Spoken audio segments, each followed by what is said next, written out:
tudo certo? Beleza. Bom, vamos começar hoje a nossa sexta aula. E o assunto principal da nossa aula de hoje é rede sem fio ou rede wireless, né? Na minha modesta opinião, é uma das maiores revoluções que aconteceram, principalmente nas redes locais, né? As redes que a gente usa em casa, que a gente usa no escritório dos últimos anos. Como você lembra, antigamente as redes locais se restringiam às redes cabeadas, né? A transmissão via wireless era basicamente para rádio FM e AM, né? Televisão aberta e mais algumas outras aplicações, como satélite, por exemplo, e se restringia a isso, né? Era uma tecnologia que era muito cara. Só que aconteceu o seguinte: conforme as redes locais foram se popularizando, aqueles cabos UTP e STP azuisinhos começaram a se tornar incômodos. Para pensar o seguinte: quando você está numa cidade mais antiga, cidade como São Paulo, por exemplo, onde você tem escritórios de pequenas, médias e até grandes empresas instaladas em prédios que são mais antigos, pensa só, aqui em Brasília mesmo, os prédios das esplanadas dos ministérios ali não foram projetados, quando construídos lá em 1960, para que você tivesse uma rede estruturada de computador. Naquele tempo nem se imaginava que isso pudesse acontecer. Então o que acontece? É muito oneroso para as empresas instalar e dar manutenção nessas redes cabeadas. Então o que aconteceu? Por causa disso, apareceu a necessidade de se ter redes sem fio, né? Para quê? Para que você pudesse ter o alcance da sua rede local em locais onde o cabo físico não pode ser usado ou o cabo físico é de difícil manutenção, né? Na realidade, pessoal, da forma como a rede wireless existe hoje, ela complementa o que a rede cabeada já faz. Como assim? Olha, vocês vão ver ao decorrer dessa aula que a velocidade, né, principalmente, e o alcance de uma rede sem fio são menores, bem menores do que das redes cabeadas. Pelo menos por enquanto, tá? Isso, eu tenho muita fé de que isso nos próximos anos deve mudar. E isso causa algumas restrições. O que você vê hoje na prática são redes conjuntas, né? Você tem um pedaço da sua rede que funciona em rede cabeada e um outro pedaço que funciona usando rede wireless, tá? Por exemplo, por causa da taxa de transmissão do wireless de hoje, não é possível ainda a gente utilizar rede wireless para fazer a comunicação do backbone central da rede. É uma velocidade muito inferior à velocidade que o gigabit ou o 10G, por exemplo, conseguem efetuar no cabo UTP. Então você acaba tendo uma rede mista. O que acontece? Essas redes começaram a aparecer. Primeira grande motivação para desenvolvimento, né, mais robusto das tecnologias sem fio foi o surgimento dos telefones celulares.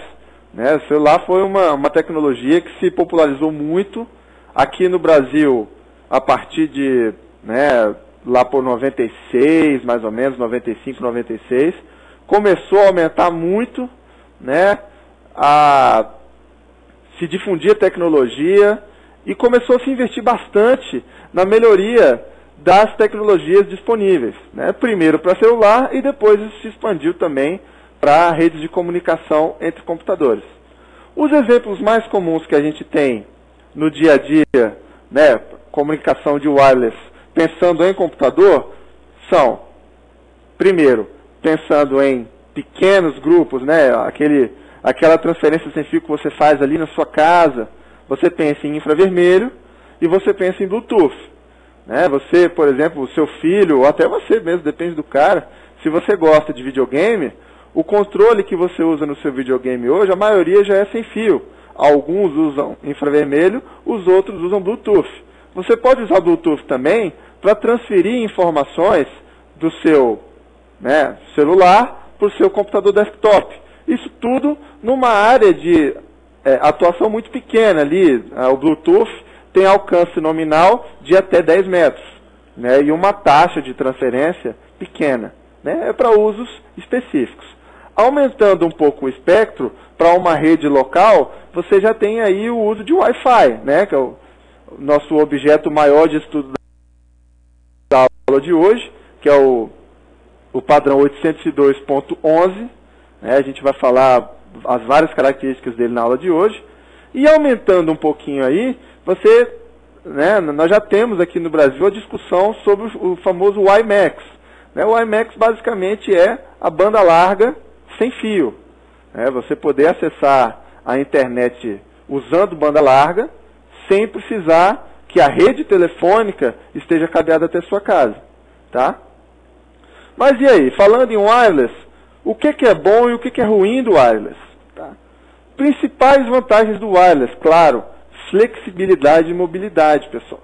Quando você está falando numa rede local, numa wireless LAN, você tem uma facilidade muito grande de movimentar os seus equipamentos.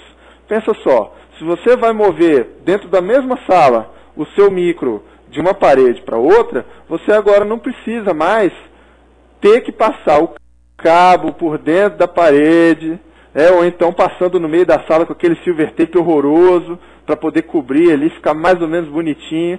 Nada disso. Você ganha muito em flexibilidade e mobilidade. Outro detalhe, ele é muito conveniente na instalação. Eu dei o exemplo dos cabos aqui passando pelo meio da sala. Mas você imagina esses prédios antigos que eu citei, que não tem nenhuma preparação para esse tipo de instalação. Como é que você vai passar cabeamento, por exemplo, num prédio, o Ministério da Educação, por exemplo, onde você tem lá 1.000, 2.000 pessoas trabalhando, 2.000 computadores e um prédio que não foi projetado para ter tantos cabos de rede. Então você começa a ter que improvisar a solução, você começa a ter que se contentar com uma rede mais ou menos em termos de performance. Você vai ter lá interferência eletromagnética, né? Porque você não tem projeto para isso, você não tem isolamento para isso.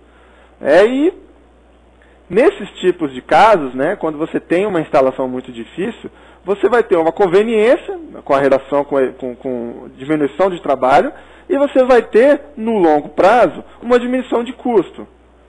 Por quê? Você não tem que passar cabo para todo mundo que tem que acessar e você também não tem que dar manutenção nesse cabo. Pensa só, quantas mudanças de layout você já passou na sua empresa até hoje? Imagine, principalmente quando você é do governo. Toda vez que muda o presidente, ou o ministro, ou o chefe imediato, o cara quer fazer uma mudança daquela na sua sala.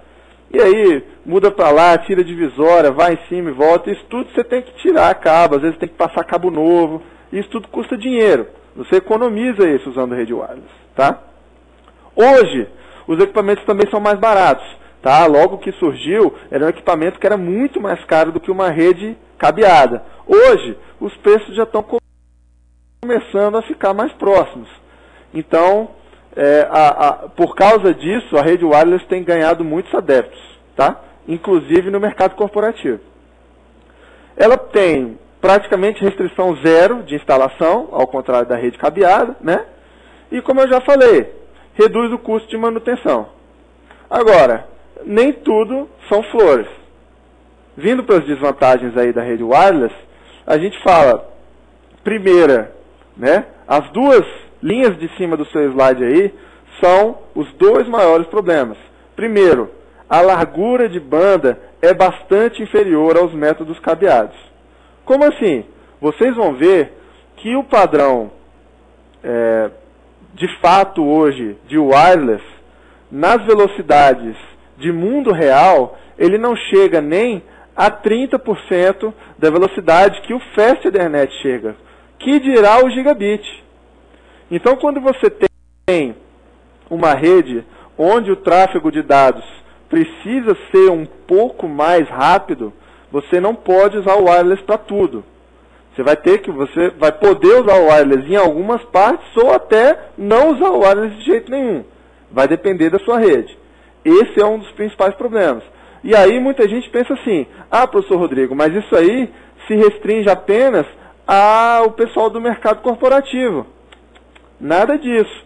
Imagina você que tem em casa aí, uma configuração normal. Você, ou seu filho, ou seu sobrinho, ou a esposa, tem esposa que gosta de jogar videogame também, a minha gosta muito. Imagina o seguinte, você tem uma rede que você pode usar o seu videogame, se for um videogame de última geração, como um centro de mídia. Você pode ler os arquivos que estão no seu computador, os seus arquivos de vídeo, com o seu videogame ou com algum outro centro de mídia que você tem instalado lá, e isso vai ter que trafegar em tempo real. Às vezes, dependendo da qualidade do vídeo, a rede wireless não aguenta. Você não vai poder usar a rede wireless para esse fim. Você vai ter que passar um cabo para lá. Então, esses problemas de largura de banda ocorrem também em casa. Tá legal? O segundo maior problema, ou o maior problema, depende do referencial de cada um. Segurança da informação na rede wireless. A gente vai ver mais para frente que as implicações de você usar uma rede que usa o ar como meio de transmissão tem sérias implicações em termos de segurança. Tá? A gente vai ver que surgiram algumas iniciativas na intenção de melhorar isso, e de fato melhorou. A gente vai ver a cronologia quando a gente estiver estudando a 802.11 nos próximos blocos. E vocês vão ver que isso é um problema real. Tá? É importantíssimo. Você vai perceber, eu tenho certeza que metade de vocês que estão me assistindo agora vão olhar a configuração do wireless de vocês e vão perceber que vocês estavam trafegando dados inseguramente. Se o pentelho do seu vizinho lá, que tem 13, 14 anos, não tem mais nada para fazer, resolver colocar algo na sua rede para te monitorar, ele pode estar fazendo isso agora. Mas não se preocupe, a gente vai conversar sobre isso e você vai poder tomar as atitudes. Tá? Outras desvantagens do wireless. A qualidade do serviço. Por quê? Pessoal, a força do sinal no ar, né, a perda de sinal ao longo do tempo, a interferência por outras fontes e a propagação multidirecional, né, todos eles trazem um alcance, né, uma qualidade de sinal, um nível de erros na sua transmissão maior. E por isso as ligações são mais difíceis de estabelecer. Né? Você tem que ter um protocolo de correção de erros mais robusto. Né? Vocês vão ver que o método de acesso ao meio da nossa rede sem fio é um método de acesso diferente da rede Ethernet. E vocês vão ver por quê. Tá? E um outro detalhe. Você se lembra que na rede Ethernet a gente começou rede de barramento, né? A Ethernet original era aquela rede que usava cabo coaxial, lembra que todo mundo compartilhava o meio, e isso foi evoluindo de forma que na rede 10G só é aceito o modo full duplex, isso é, cada um conectado via switch, né? E você opera sempre, todo mundo mandando e recebendo ao mesmo tempo, sem colisão. Na rede wireless você volta a ter a figura do competição pelo meio, como se fosse a rede de barramento. Mas a forma de tratamento é diferente e vocês vão entender por quê. Continuando. Bom, mas professor, como é que essas coisas trafegam? Como que isso trafega pelo ar? Isso aqui, pessoal, é uma mini revisão da aula de física do 2º grau. Eu não vou reinventar a roda para vocês. Tá? Não vou tentar ensinar para vocês 2º grau, até porque faz bastante tempo que eu terminei o meu e eu realmente não vou lembrar de tudo. Mas, no caso das ondas, vocês vão lembrar o quê? Só uma revisão rápida. As ondas eletromagnéticas são as ondas cíclicas, que se repetem em uma determinada frequência. Aqui embaixo, você tem o desenho dela. Como é que ela é? Ó, o que eu estou dizendo aqui? Que 1 Hz é 1 ciclo por segundo. Isso é, Hertz é a medida de frequência da sua onda. O que isso quer dizer, professor? Olha só, nessa figura que a gente tem aqui embaixo, do ponto A até o ponto I, você está vendo que ele te dá o comprimento da onda aí na horizontal, tá vendo? O tempo que a sua onda demora para fazer toda essa viagem, isso é, para ela começar e ela terminar, é o período. E a frequência vai ser o seguinte: quantas vezes por segundo a sua onda vai fazer esse movimento? E você vai ver que são muitas vezes. Pensa só, a rede wireless que a gente vai falar hoje, por exemplo, trabalha na frequência de micro-ondas, que é a frequência de 2,4 GHz.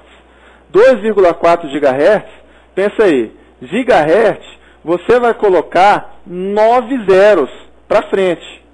Então, faz a continha rápida aí, de quantas vezes por segundo a sua onda vai fazer esse movimento. É muita coisa, né? As ondas eletromagnéticas viajam à velocidade da luz. E um detalhe interessante: quanto menor o comprimento de onda, maior a frequência. Claro, você está vendo no desenho aqui embaixo. Se eu preciso fazer mais vezes esse movimento dentro de um segundo, o meu comprimento de onda vai diminuindo. E aqui, ó, a gente tem um detalhe dos espectros de onda que a gente vê hoje, ó. As ondas que têm o maior comprimento são as que têm a menor frequência. Então você começa de baixo para cima, você tem as ondas de rádio, e em ondas de rádio aqui no conceito genérico, a gente está falando não só de rádio FM AM, a gente está falando de rádio FM AM, de TV aberta VHF, de TV aberta UHF, estamos falando de telefone celular, né, analógico, estamos falando de uma série de coisas. Então, ondas de rádio aqui é o conceito genérico, tá, pessoal? Tem vários outros equipamentos que trabalham nessa faixa. Quando você passa para micro-ondas aqui, aí você começa a falar de rede wireless, de forno de micro-ondas, claro, de uma série de outras coisas. Tá legal? Falando de espectros aqui, ó, a gente tem alguns exemplos dos espectros de rede wireless, tá? Que são mais comuns no nosso dia a dia. Você usa para telefone celular ali, o espectro entre 806 e 890. Aquele telefone sem fio, modelo antigo da sua casa, também usava 900 MHz. Os telefones sem fio, rede wireless e forno de micro-ondas, usam ali perto de 2,4 GHz. As parabólicas também estão dentro do espectro de micro-ondas e trabalham entre 4 e 5 GHz. E 5 GHz você tem rede wireless no padrão 802.11a. A gente vai conversar um pouquinho nos próximos blocos sobre, principalmente, rede wireless 802.11, e vamos falar rapidamente também sobre o WiMAX, que apesar de não estar caindo muito nas provas ainda, está começando, né, a rolar aquela conversa sobre o WiMAX, o pessoal querendo saber um pouco mais. Então, não se preocupem, não vai ser uma matéria muito aprofundada, a gente vai só conversar sobre os aspectos principais, tá? E a gente se vê no próximo bloco, já começando a falar da parte de wireless.